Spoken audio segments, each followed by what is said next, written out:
আজকের রেসিপি নিরামিষ এঁচোড়ের কাটলেট। তো প্রথমে একটা এঁচোড় নিয়েছি, ভালো করে কেটে ছাড়িয়ে ধুয়ে নেব। ভেতরে কিন্তু দানা হয়নি, একদম ছোট দেখে নিতে হবে, দানা হলে হবে না। আর এরকম ভালো করে আলুটাও সিদ্ধ করে নেব একটু লবণ হলুদ দিয়ে। আর তারপরে কড়াইতে তেল দিয়ে দেবো একটু হিং ফোড়ন, কাঁচা লঙ্কা, আদা। ভালো করে ভাজা ভাজা হয়ে গেলে ওই সিদ্ধ করা এঁচোড়টা ম্যাশ করা দিয়ে দেবো।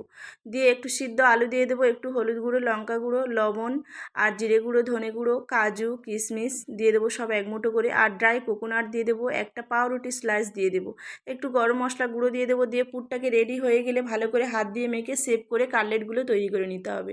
তারপরে ব্যাটার তৈরি করব, কর্নফ্লাওয়ারের ব্যাটার। যেহেতু আমি নিরামিষ করছি তো ডিম দেব না। তো ভালো করে কর্নফ্লাওয়ারের ব্যাটারে 2 কোট করে ব্রেড ক্রাম্বসে এরকম কোট করে ডিপ ফ্রাই করে ভেজে নিতে হবে।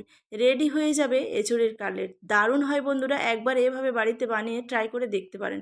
যদি ভিডিওটি ভালো লাগে লাইক শেয়ার কমেন্ট করবেন।